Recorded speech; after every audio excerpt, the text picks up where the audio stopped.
baire jaga duene mangga entek state ajak mok satang jaga ite jaga baline.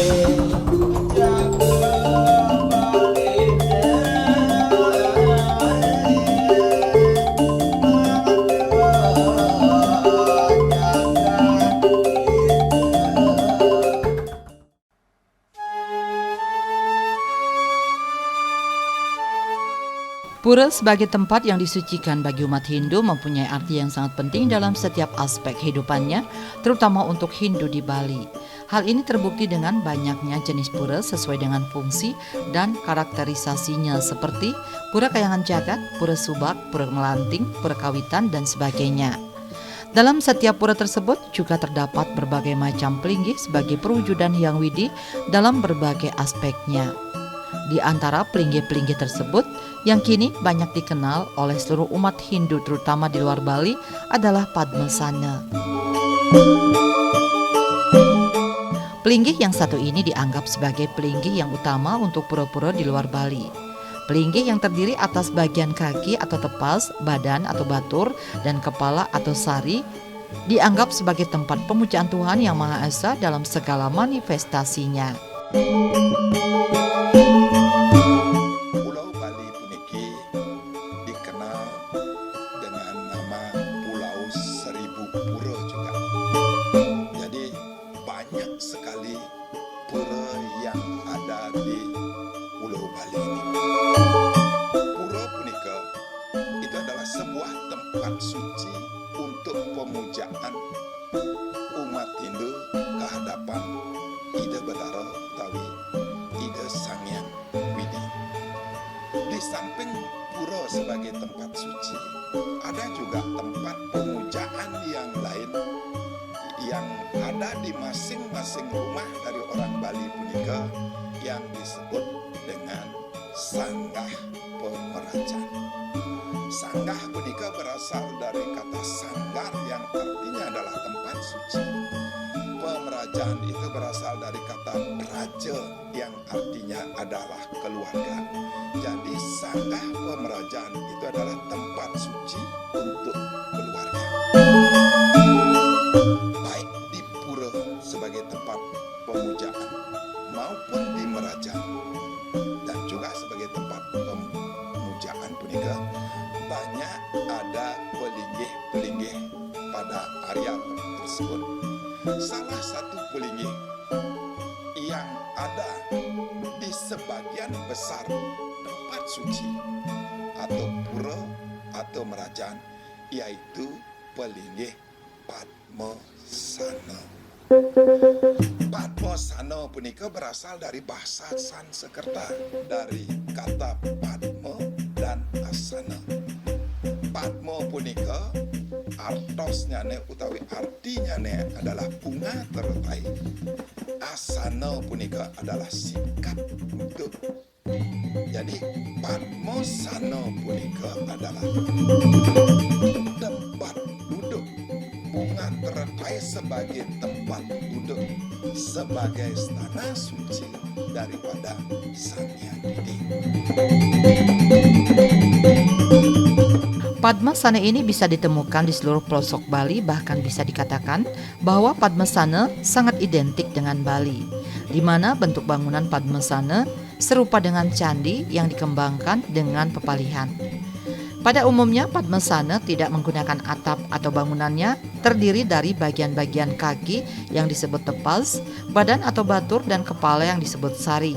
Pada bagian kaki atau dasar terdapat ukiran berwujud bedawang nala, empas atau kura-kura yang dibelit naga Anantaboga dan naga Basuki. Selain itu juga ada ukiran bunga teratai dan karangasti atau gajah.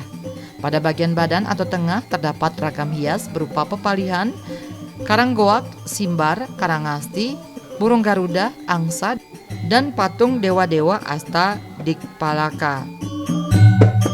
Selain itu terdapat juga dewa-dewa penjaga kiblat arah angin seperti Dewa Iswara Timur, Brahma Selatan, Mahadewa Barat, Wisnu Utara, Maeswara Tenggara, Rudra Barat Daya, Sankara Barat Laut, dan Sambu Timur Laut, dan dewa ini membawa senjata sesuai dengan atributnya.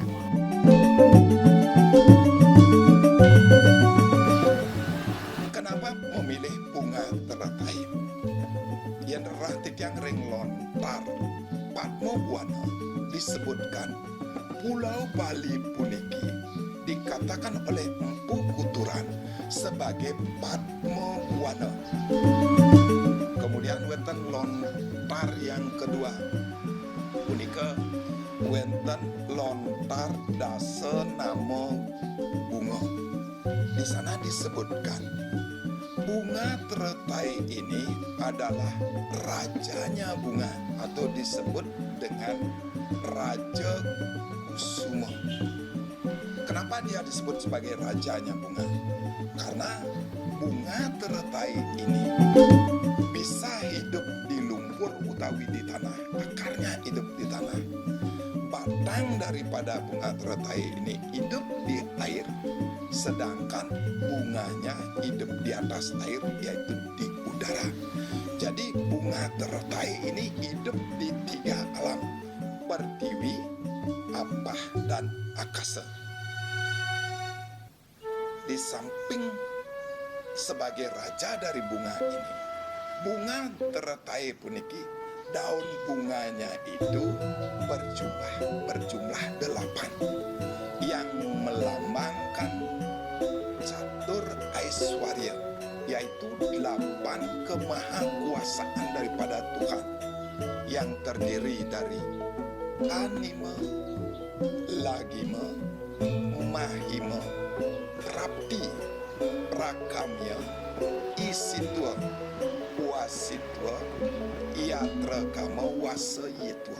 Itulah 8 kemahakuasaan Tuhan. Animo sangat kecil, Lagimo sangat ringan, Mahimo sangat besar, dan seterusnya.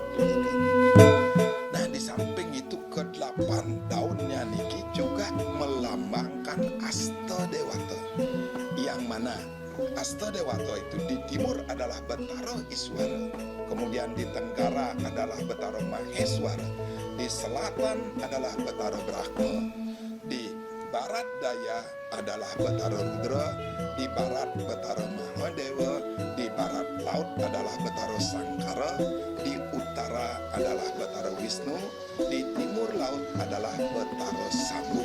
Itulah Asta Dewata yang menguasai ke-8 penjuru mata angin. Nah, karena itulah sehingga pemilihannya sebagai stananya adalah dengan simbol Padma. Kalau kita lihat bentuk dari Padma sana itu tidak ada menyerupai bunga teratai. Dari dasarnya, kakinya niki, badannya begitu singgasana di atas. Tapi di dalam Padmasana punika wonten pedagingan. Kalau Padmasana pedagingannya 3, ada di dasar, ada di tengah, ada di atas, yaitu ring cangkem daripada Padmasana. Pedagingan yang di atas itu berbentuk Padma yang terbuat dari emas, sehingga pelinggih niki disebut dengan Padmasana. Jika dilihat dari jenis dan bentuk bangunan Padmasana ada bermacam-macam, begitu pula yang berstana di pelinggih tersebut. Setidaknya ada 5 jenis Padmasana, yaitu pertama, 7 dan di puncaknya ada 3 ruang. Digunakan sebagai niasa stana Hyang Siwaraditya atau Sangyang Tripurusa, juga sebagai niasa stana Trimurti. Jenis kedua yakni Padma Agung, di mana bangunan ini memakai dasar bedawang nala bertingkat 5 dan di puncaknya ada 2 ruang. Biasanya digunakan selain sebagai niasa stana Sangyang Siwaraditya atau Sangyang Tripurusa, juga sebagai niasa Ardhanareswari, yaitu kekuatan kesaktian Hyang Widi sebagai pencipta segala yang berbeda. Jenis ketiga yakni Padmasana memakai bedawang nala bertingkat 5 dan di puncaknya ada 1 ruang. Biasanya digunakan selain sebagai niasa stana Sangyang Siwaraditya atau Sangyang Tripurusa, juga juga sebagai niasa Sang Yang Tunggal, yaitu Hyang Widi yang Maha Esa. Jenis keempat, Padmasari dengan tidak memakai dasar bedawang nala, bertingkat 3 dan di puncaknya ada satu ruang, digunakan hanya untuk niasa stana Sang Yang Siwaraditya atau Sang Yang Tripurusa. Sedangkan jenis terakhir yakni Padma Capa, tidak memakai dasar bedawang nala, bertingkat 2 dan di puncaknya ada satu ruang, digunakan untuk niasa stana Hyang Widi dalam manifestasinya sebagai Baruna. Nah, kalau bentuk dari Padmasana punika wonten bermacam-macam. Kalau kita lihat dari tingkatan daripada pelinggih Padmasana puniki. Sedurung titiang wedar puniki perlu titiang jelaskan sira saling melinggih ring Padmasana. Di dalam sastra kita disebutkan Padmasana adalah pemujaan manifestasi Tuhan sebagai Sang Yang Tripurusa, yaitu Siwa, Sadasiwa, Pramasiwa. Sadasiwa puniki adalah Saguna Brahman, yaitu Tuhan yang memiliki sifat. Di dalamnya puniki wonten Trimurti. Sedangkan Nirguna Brahman, Tuhan yang tidak memiliki sifat, yang acintya tidak bisa kita pikirkan, tidak bisa kita lihat, tetapi vibrasinya bisa kita rasakan. Nah, inilah yang kita puja di pelinggih Padmasana. Ada juga sastra yang menyebutkan, yaitu pelinggih Padmasana ini adalah pemujaan terhadap Betara Surya yang disebut sebagai Siwa Aditya, kemudian dimuliakan menjadi Siwa Raditya. Kenapa pemujaan kepada Betara Surya? Karena Betara Surya puniki adalah murid daripada Betara Siwa. Kemampuan beliau Betara Surya niki hampir menyamai kemampuan daripada Betara Siwa, sehingga Betara Siwa diberikan gelar menjadi Siwa Aditya, kemudian Siwa Raditya. Wonten juga sastra yang menyebutkan pelinggih Padmasana pinaka pengubangan sarwa dewata. Ada juga yang seperti itu. Mungkin titiang lantur ini bentuk daripada Padmasana punika. Kalau kita lihat dari tingkatannya utawi pepalehan sane wonten ring Padmasana punika wonten 5 bentuk. Sane kaping pertama punika kebos Padma Ngelayang.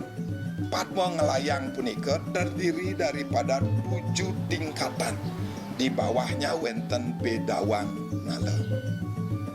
Di atasnya rongnya 3. Jadi yang dipuja di sini adalah di samping Sang Yang Tripurusa, Sang Yang Siwa Raditya, juga pemujaan terhadap Trimurti,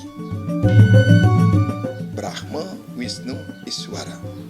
Kemudian sane kaping kalih wonten Padma Agung, punika tingkatannya 5 tingkat. Wonten bedawang nala di bawahnya, rong di atasnya itu adalah 2 rong. Pemujaannya tetap kepada Sang Yang Tripurusa, Sang Yang Siwaraditya, ditambah Ardhanareswari. Yang ketiga, nika wonten Padmasana medaging bedawang nala, tingkatannya pepalihannya nika 5, rong di atasnya 1. Nika tetap pemujaannya kepada Tripurusa, Sang Yang Tripurusa, kepada Surya Raditya, kepada Sang Yang Tunggal. Rares wonten sane kaping 4 punika wantah Padmasari. Padmasari punika di bawahnya nenten medaging bedawang nala, pepalihan utawi tingkatannya punika wantah 3 tingkat. Pemujaannya kepada Sang Yang Tripurusa dan Sang Yang Siwa Raditya. Pini untap kaping 5 punika wonten Padma Capah. Padma Capah punika niki wantah 2 tingkat, 2 palih dan wonten bedawang nala. nika pemujaannya kepada Sang Hyang Baruna sebagai penguasa lautan. Pemilihan letak Padmasana berdasarkan pertimbangan letak pura dan konsep hulu teben. Dalam membangun Padmasana, jika memakai timur sebagai hulu tidak masalah, karena di mana-mana arah timur selalu sama. Tetapi jika memakai gunung sebagai hulu, maka ada perbedaan hulu teben. Misalnya di daerah Den Bukit Buleleng, di mana hulunya gunung adalah arah selatan, maka sesuai letaknya dibangun Padmasana. Pemilihan letak Padmasana juga ditentukan oleh lokasi tanah pekarangan. Misalnya untuk perumahan di kota-kota besar, di mana sulit memilih letak tanah sesuai dengan konsep hulu teben seperti di Bali. Namun jika ingin membangun Padmasana untuk penyungsungan jagat, artinya yang permanen dan akan digunakan selamanya, serta untuk kepentingan rekan sedharma dalam jumlah besar, perlu memperhatikan pemilihan lokasi yang tepat dengan aturan-aturan yang sudah ditetapkan dalam melontar keputusan Sang Hyang Anala. Aturan ini juga dapat berlaku untuk membangun pura, sanggah pemerajaan, dan perumahan. Pilihlah lokasi yang baik dan hindari sedapat mungkin lokasi yang tidak menguntungkan seperti Palemahan Hale dan Karang Kebaya-baya.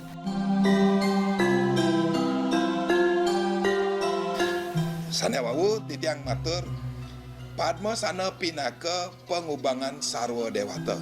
Padmosari dan Padmo Capah punikilah pinaka pengubangan sarwa dewata. Ring masyarakat punika Padmo Capah nika akeh kaanggen linggih indra belaka. Nika akeh punika. Nah, nikalah bentuk Padmasana kalau kita lihat dari tingkatannya. Kalau kita lihat dari tata letaknya Padmasana, mungkin ring dija ngewangun pelinggih Padmasana punika. Niki wenten konsep yang disebut dengan konsep hulu teben. Kalau yang dipakai hulu itu adalah matahari terbit, nika sudah jelas pada arah timur. Yaitu Padmasana ini pasti akan dibangun pada sisi timur di hulu. Kalau konsepnya sebagai hulunya punika adalah gunung, maka Padmasana belum tentu dibangun pada sisi timur.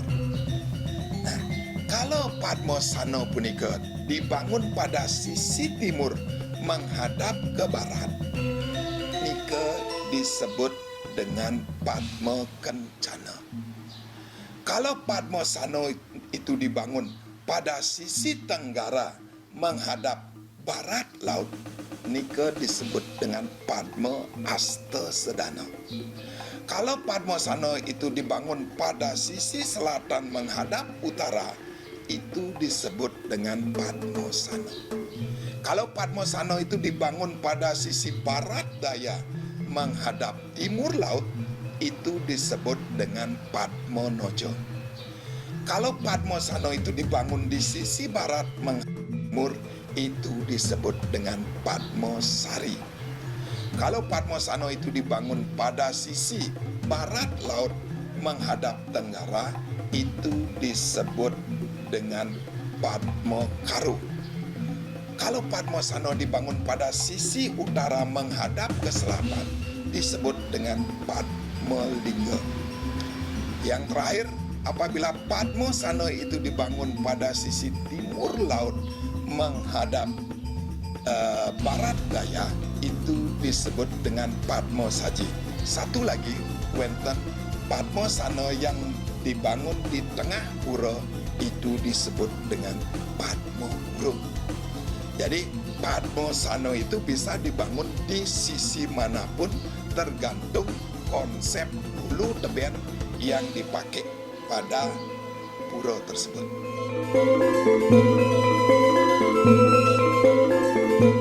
Penerapan motif-motif hias pada bangunan Padmasana di samping mengandung nilai-nilai estetis, filosofis, juga mengandung nilai-nilai simbolis. Di natarnya, Badawang Nale sebagai simbol gerak dinamis kehidupan di bumi, di mana dijadikan dasar Padmasana, wadah ataupun badai yang digunakan pada saat upacara ngaben.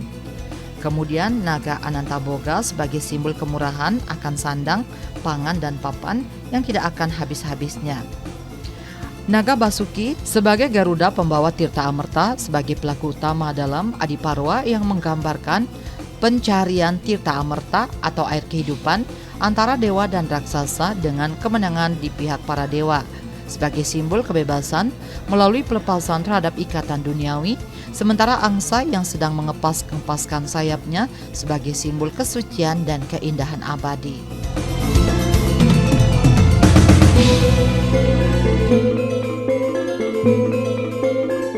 Makin ring sejeroning Padmosana, ring palingnya Padmosana punika akeh wenten ornamen utawi hiasan punika. Di setiap hiasan daripada palingnya Padmosana itu memiliki makna tersendiri. Sanep pinih yang paling di bawah punika wenten bedawang nala niki kalau kita rerah ring lontarnya nek wenten kekalih yang titiang tahu yang memuat tentang bedawang nala. Asiki wenten lontar Kaurawa Srama. Nek kekalih wenten lontar Agni Purana Kurma Awatara. Nika kekalih lontar dijelaskan di dalam lontar Kaurawa Srama puniki bedawang nala nika dari kata beda yang artinya ruang, wang yang artinya yang itu, nala yang artinya api. Jadi bedawang nala itu ruangan yang penuh dengan api. Itu adalah inti bumi yang disebut dengan magma, api magma. Kemudian bedawang nala puniki diikat oleh dua naga yang disebut dengan naga Anantaboga dan naga Basuki. Dan begitu juga di atas daripada pelingih Padmosana, di sisi rongnya puniki kanan kirinya wenten naga yang ada sayapnya disebut dengan naga Taksaka. Jadi naga Anantaboga ini adalah penguasa bumi, penguasa tanah. Naga Basuki puniki adalah penguasa air. Naga Taksaka adalah penguasa udara. Jadi ketiga naga niki menyimbolkan kemakmuran dan kesejahteraan. Kalau bedawang nalanya itu adalah simbol daripada kekuatan. Naga puniki kalau sedikit ditiang ceritakan saat Sang Hyang Widi menciptakan alam semesta puniki, kemudian ada bencana besar untuk menyelamatkan bumi ini, maka Sang Hyang Trimurti yang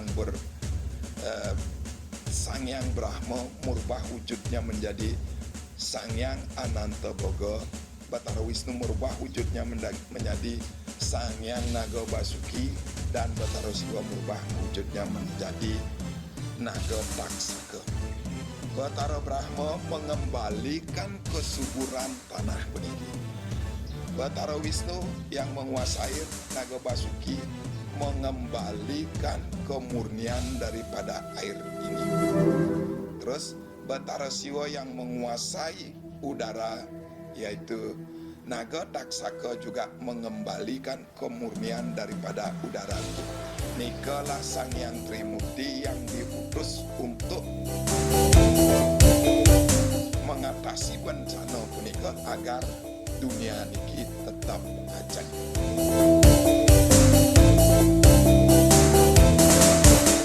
Penerapan motif-motif hias tersebut selalu mengikuti bentuk dan struktur bangunan yang terdapat pada bangunan Padmasana.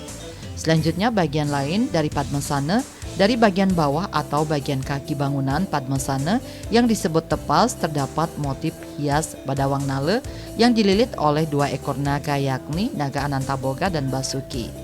Kemudian di atasnya yakni pada setiap sudut terdapat motif hias karang gajah asti, di mana di tengah-tengah sejajar dengan motif hias karang gajah tersebut terdapat motif kekarangan.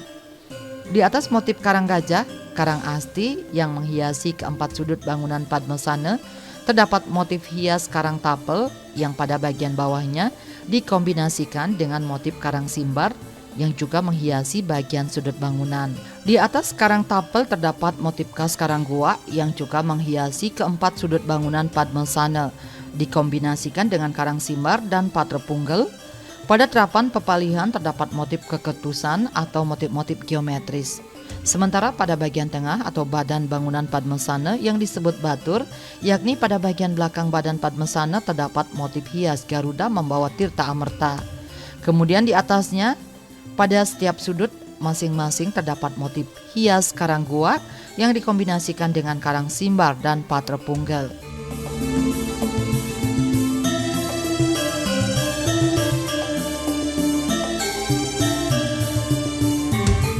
Kalau ring Jawi yang taniwang tidiang Naga Ananta Bogo dan Naga Basuki ini disebut dengan Naga Gomang dan Naga Nandini.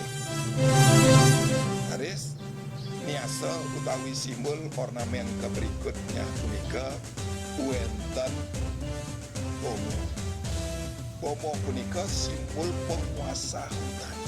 Niki simbol daripada kekuasaan. Di atasnya punika wenten Garuda Wisnu. Garuda Wisnu nika simbol daripada kehidupan. Karena Garuda nika adalah wahana daripada Dewa Wisnu. Kalau sedikit yang ceritakan, saat Sang Garuda niki adalah anak daripada Sang Winata. Untuk menyelamatkan ibunya Sang Winata niki yang dijadikan budak, maka beliau harus mencari tirta amerta ke surga. Akhirnya beliau Sang Garuda niki berperang dengan para dewa dan Sang Garuda niki kalah. Ditolonglah Sang Garuda ini oleh Betara Wisnu untuk mendapatkan tirta amerta dengan syarat Sang Garuda puniki bersedia dijadikan pelinggihan utawi wahana Dewa Wisnu, sehingga Sang Garuda puniki bisa mendapatkan tirta amerta. Jadi simbol yang ada di sini adalah simbol kehidupan, simbol kesejahteraan, simbol umur yang panjang. Dari selanturnya di atas punika wenten angsa putih. Angsa niki wantah wahana Dewi Saraswati. Niki lambang daripada ilmu pengetahuan. Angsa punika juga lambang daripada kewaspadaan. Karena kita bisa lihat angsa nika seolah-olah tidak pernah tidur. Baik siang, baik malam dia selalu terjaga. Itu lambang dari kewaspadaan. Dan juga lambang daripada kebijaksanaan. Beliau bisa memilih yang mana makanan, yang mana tidak makanan, walaupun makanannya ada di dalam lumpur tersebut. Jadi secara umum angsa yang ditaruh pada Padmasana itu adalah simbol daripada pengetahuan. Di atasnya yang paling atas wenten punika Acintya, Sang Hyang Acintya. Sang Hyang Acintya niki adalah simbol Sang Hyang Widi yang tidak bisa kita pikirkan, yang tidak bisa kita lihat, tapi vibrasinya bisa kita rasakan. Padmasana merupakan bangunan suci untuk menstanakan ide Sang Hyang Widi sebagai simbol dan gambaran dari makrokosmos atau alam semesta Buana Agung. Bangunan suci ini dapat dijumpai hampir di seluruh bangunan suci Hindu di Bali maupun di luar Bali, dari Pura Kawitan, Kayangan Desa sampai Kayangan Jagat. Bahkan bangunan suci ini ditempatkan sebagai pelinggih utama. Namun bangunan suci ini masih banyak menyimpan misteri simbolis dan filosofis yang perlu dikupas lebih dalam. Biasanya Padmasana merupakan tempat untuk bersembahyang dan menaruh sajian bagi umat. Padmasana bisa ditemukan di seluruh pelosok Bali hingga bisa dikatakan bahwa Padmasana sangat identik dengan Bali.